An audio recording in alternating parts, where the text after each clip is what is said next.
Welcome to Close Up Radio, where our hosts Doug Llewelyn and Jim Masters engage today's top thinkers from around the world to bring you information, inspiration, and thought-provoking ideas you can put to use in your personal and professional life right now. Covering a broad range of topics, Close Up Radio digs deep to discover what makes today's top thinkers tick. Close Up Radio, where ideas matter. And now, here's today's host, Doug Llewelyn. Well, thank you so much. Hi, everybody. Welcome back to Close Up Talk Radio. It's nice to have you with us today. We're going to be looking into a rather interesting, fascinating subject. It's one we don't talk about very often, and it's dedicated primarily to people who are approaching retirement age and are faced with making that decision of do they stay in the family home or do they think maybe it might be time for them to think about moving into a retirement community. It's a sticky subject, and it's a tough one. And a lot of people have problems making the decision to do it, and if they're going to do it, where do they go? There are so many decisions to make. We have an expert on the subject with us today. She's based in Ottawa, Canada, and her company really focuses heavily on the Ottawa area. I know people are listening to us, throughout the United States and in Canada and even abroad, but the information you're going to hear today could be of help to you. Doesn't matter where you live, because you could face the same situation. Amy, however, our guest, as I said, lives in, and her company's in Ottawa. She focuses very heavily and services the Ottawa area, and she has associates who also help in other cities throughout Canada. This is primarily a Canadian-based show, okay?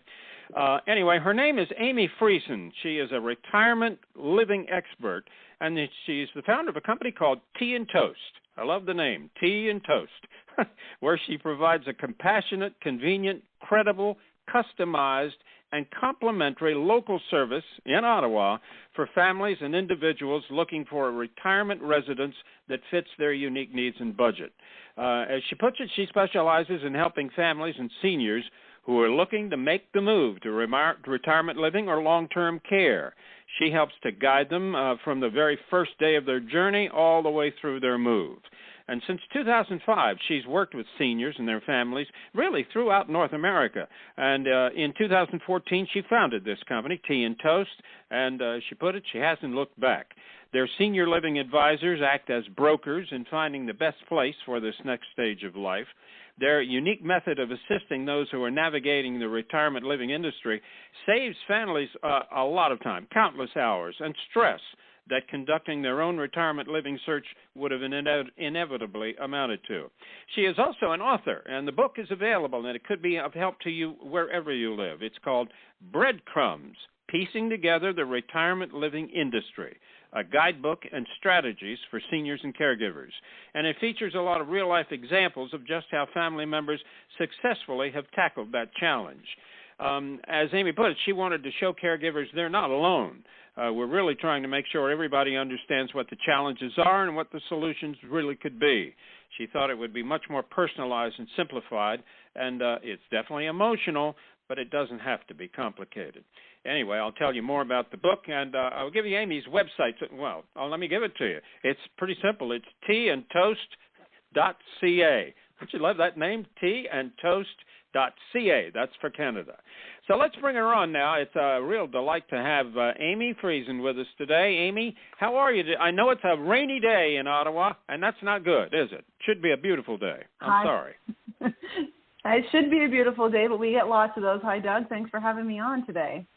You're so welcome. I think this is a subject a lot of people would be very interested in and would love hearing your comments about it. And then, as I said, it really doesn't matter if they don't live in Ottawa. They can benefit from your advice. And your book. Your book, I'm sure, would be very beneficial to help them as well. So let's start talking a little bit about this. Really, what are the various services you provide in Tea and Toast or at your firm? I know it's a long list, but let's go through it. What do you do? Well, we're really very much based in educating families. So between our assisted living search that we do with retirement homes and long-term care and our consulting to help families, and like you said, the book, and we have a course as well, we're really trying to bring all of the pieces together to educate families on what the assisted living might look like for them and how to find the best possible next home for themselves or their loved ones. Why is this such a major decision for people who have reached retirement age? I mean, a lot of people retire early, in their 50s. They're not ready for a retirement community at that point, most likely. What's the primary age that folks really start thinking about a retirement community? How would you answer that? Well, I have to say a lot of people put it off for as long as possible, to be honest, but they start looking into it often when their care has changed, right? So even if they need just a little bit of care, they maybe start looking into a different environment, but it's quite scary. And you're considering you're moving from a place, your home that for how many years, a lot of people here have been in their homes 50, 60 years, into a new environment. It's kind of like going off to college again. You're in a new environment with new people and you're having dinner with people. It's a pretty scary endeavor. Yeah, I definitely can understand that. So when they come to you, what happens? What you sit down and just show them what is available, what the different situations could be, and try and soothe the path for them to make that move and make that decision. I guess they all eventually do make the decision, don't they? If they come to talk to you about it? Well, eventually. Yeah, they come to talk to us, and we really help to see what their choices are. So a lot of what we do is what we call discovery, and trying to figure out what their situation is now for, what would they like for location preferences, and what's their budget, and what's their care needs, all the way up to what are they going to need in the future, and what types of homes are going to be able to support them now and in the future. So we do a pretty deep dive with our clients and our families to make sure that we uncover any things that might come up that would affect either, right now or in the future for their care needs and their preferences, to make sure that we uncover, every single rock. And moving into a community like this, you'll have to explain this to me. I mean, I've heard some of it. I'm certainly not that knowledgeable about it all, but I know it's not like you're just moving to a new home that you're going to rent and pay monthly rent to. A lot of places you have to pay a substantial amount of money down. It's quite different. How do you explain all this to those folks? And maybe it's different in Canada than it is in the U.S., but what is this typical situation of getting into a community like that? For sure. It is definitely different than the U.S., but generally speaking, you're looking at a similar arrangement as, renting an apartment or condo, but with the social and the care needs taken care of as well. And so often when we're walking people through the process, it's all about what kind of lifestyle do they want for this next phase of their life, and how can we best situate them in an environment that will really help them, thrive in that environment. Lots of people want to remain as independent as possible. Others need a lot of care and support. And so a lot of them really look at it as, you're downsizing from a home. So it's sort of like a condo or apartment where you're renting, but you also have all this extra support already built. Relieves a lot of the caregiver stress and things like that come with it, because, their families are no longer having to take care of as many things, and they can really leave that up to the home and to the staff there as well. Let me ask you about the children of seniors who are considering making this change.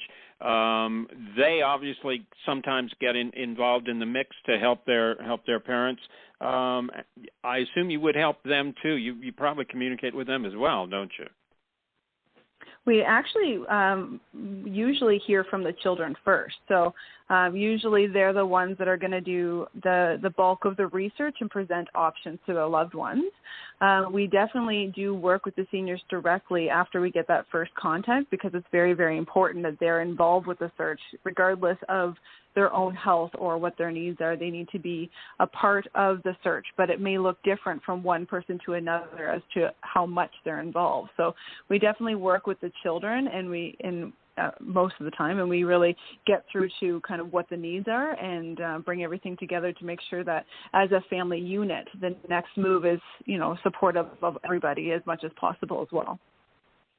The fact that it's a retirement community means obviously they're going to be living with a lot of people their own ages at this point.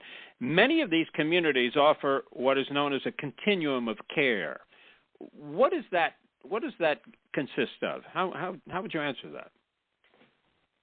So the continuum of care differs from community to community, but when we're educating folks on the continuum, it's really how much care do you want to be able to access in the home that you're living at. So, if someone's looking for a more independent atmosphere and when they need care, they're ready and willing to make a move, that's all right. But there's a lot of people that are somewhere in the low levels of care that don't want to make a move, and they want to make sure that the community can help sustain their care needs as they age, so that their sense of community, their sense of belonging, being familiar with the staff and the building and the surroundings all stays the same while their care changes. So lots of people have different views on continuum, but really that's what it is to how long can you stay in one building and get the care that you really require before having to make it. In Canada, we really go from retirement living to long-term care or a nursing home. So, if someone needs a higher continuum of care, they may end up in the nursing home system afterwards. Well, there are advantages to that. I mean, not all communities offer all of those services, but those that do, there is a distinct advantage, isn't there? There has been, especially in the time that we're in now, having buildings that have extensive care and care available definitely are buildings that are very desirable for folks, especially if they've arranged the building in a pleasing way, because sometimes, independent folks don't necessarily want to be living with super high care individuals. And so if the building can work with both, populations to make sure both populations are really comfortable, those are the buildings that thrive the most. But on the other hand, there are retirement communities that do not offer continuum of care or do not have nursing facilities available and things like that. Isn't that correct? So they don't have that at all? Yeah, that's correct. So there's definitely independent homes. And when we are working with clients that are looking to move to those homes, and we still discuss with them what their future might look like and what the care might look like. And then those individuals, when they require some more care, will either their next steps in their plan is either to go into the nursing home system or to look at another retirement home that would be able to add that care on. And so then they're prepared to make a move. The biggest thing we do, like I said, is educating people to know what those care levels mean so that if they do require care, they're not caught off guard thinking that they didn't have to move, and now they do. So that's really one of our main roles, is to make sure that they understand how the system works. Yeah, that would be a pain to move out of your house, your home that you've lived in for many years, move to a retirement community, and then 5 years later find out, your mate's health is deteriorating, and all of a sudden you got to move again. That's moving is not fun, and I'm sure they would kind of feel that way as well. What are some of the other big things that you do to help people who are, at reaching this point in their life where they're thinking about a retirement community? Let's go through the services. Well, so in our consulting service, we also help with a little bit of mediation for the families to make sure that everybody's on the same page. Often siblings aren't on the same page, so sometimes it means that we need to talk to the siblings before talking to their parents to make sure that everybody's kind of a united front, right? Because you don't want, people wanting to do 6 different things and then coming with an idea to their loved ones and making it even more confusing, especially as you add in different care levels such as, dementia and things like that. You want to make sure that it's as clear as possible for the seniors when they're making a move. So we do a lot of consulting with families for that as well. And we also do consulting for long-term care. So it's a bit different of a service than we do for the retirement living, but really it's to help people figure out what the system is and give them a shortcut. This research often takes families 80+ hours because there's over 90 buildings in this area alone. When we can really get it done in about 5. So really just giving them a shortcut through all of it. And I know that you brief them on what's available. I gather when they make a decision on 1 or 2 places, you will book tours with them to take them to the homes to explore. Am I right? For sure.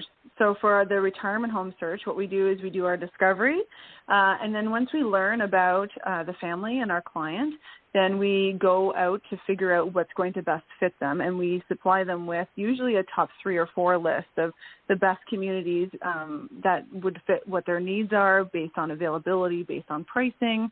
And then what we do is schedule the tours and go with them on tour so that they have an advocate with them. They have someone who understands the system with them the whole way. And then we can help them compare each of the homes together so that they can actually have, you know, something in front of them that they understand apples to apples, instead of a lot of the retirement homes you're trying to compare apples to oranges to bananas, right? So we really streamline the process so they really understand, okay, the care level here means X and the care level there means Y, and what does that mean as a whole picture?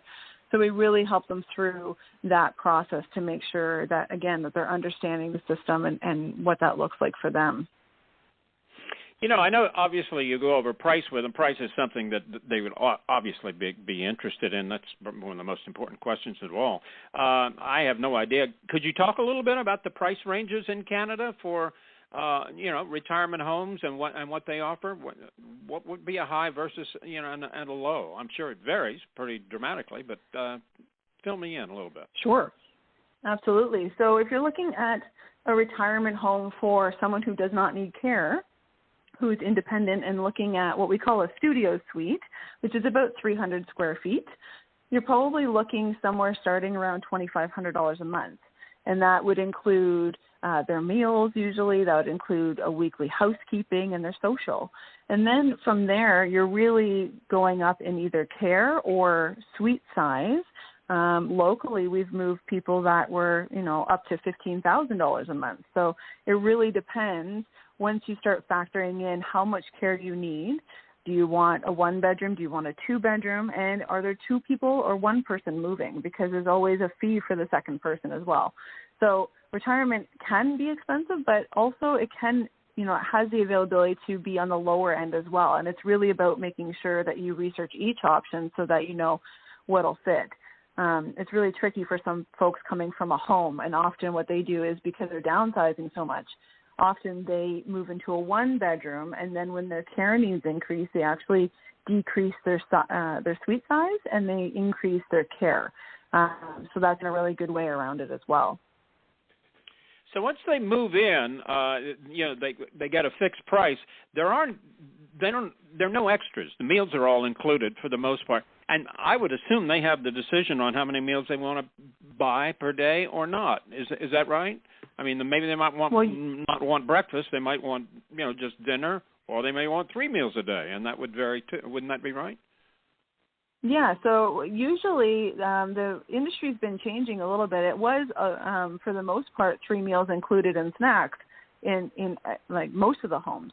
But what's been happening in more recent times is that the buildings have seen that, a lot of seniors want to have breakfast in their pajamas and read the newspaper in their suite. And so they've started being able to opt out of meals. Often the retirement home would like them to have 1 meal at least. It's more so for a wellness check to make sure that everybody's doing well and that, they're getting a proper meal. But generally speaking, they're starting to go towards being able to opt out of some of the meals. So there's a lot to think about here, no question about it. And I want to get to your book too as well, because I know you've taken a lot of time to write this. Breadcrumbs. I don't know why you use breadcrumbs. Anyway, Breadcrumbs: Piecing Together the Retirement Living Industry, and it's a guidebook and strategy for seniors and caregivers. I assume you cover everything in that book. Is that right? It's kind of a answer everything book for people who are thinking about moving into this kind of a situation. Well, we definitely try to answer everything, and I can tell you it's called Breadcrumbs because a lot of people come to us with bits and pieces of information that we have to sew together for them so they can see the bigger picture, hence the breadcrumbs being to the larger slice of bread. Really just, trying to piece together all the things that everybody's told them, all of the research that they've found, to get to one spot where, everything is arranged for them and organized so that they can make an actual decision on what they're going to do next. I mentioned to you at the outset, I know a little about this, primarily because one of the best friends, I ever had. He and I went all through high school together. He was the best man at my wedding. I was the best man at his wedding. That kind of situation. We followed each other for years, all through our careers. He ended up going to work in a big major Fortune 200 company and retired, I think, around the age of 65. He was fit as a fiddle, and he and his wife moved into a retirement community. And I couldn't understand why, because I said, Jim, you're not near retiring. He played golf every day. He was just physically, had a boat, everything. But it was a kind of a community that offered everything. It went all the way from no medical services up to long-term care. And the amazing thing was, about 10 years after they had been in this community, he came down with Alzheimer's disease, and it got very serious. But it was so great for his wife because they didn't have to move anywhere. She just picked up the phone and called the medical department at where they were, and they started taking care of him. They'd visit him in their house, and then eventually they had to move him into the long-term care facility there at the property. But as I look back on it now, I think it was probably one of the smartest decisions he ever made. It was amazing, and he made it at a relatively young age, I think. But there is an advantage to that. For sure. We're always asking people, to have a look at this and make a plan. A lot of people don't want to make a plan, but even in your case, in your friend's case specifically, they've had a plan.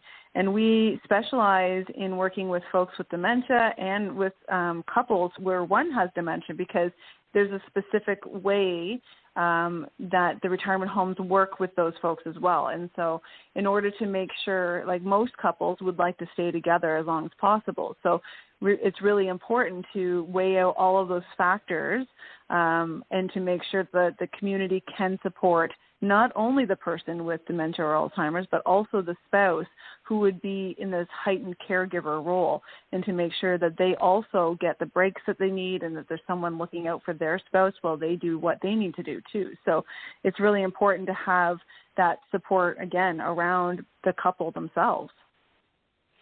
That's something most people don't think about, is the caregiving issue of additional caregiving, because caregiving can be a really, it can be a very difficult job. And if a wife is left, all by herself to take care of her husband 24 hours around the clock, and he is, he's really not very well off, physically, it can be a real drag.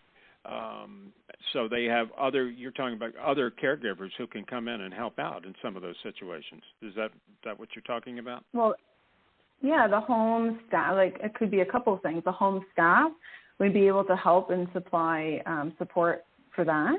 But then also they could bring in private support as well. So really they're in an environment that is geared towards being able to help someone with dementia, and then that person's taken care of. And then in a retirement home that also offers the independent, building for seniors who are the spouse of that person, then they also can be in the same environment. Instead of the independent person kind of living in a medical situation, they can live in a more independent situation, and then the person with dementia can actually get the extra help they need in a more medical appropriate situation.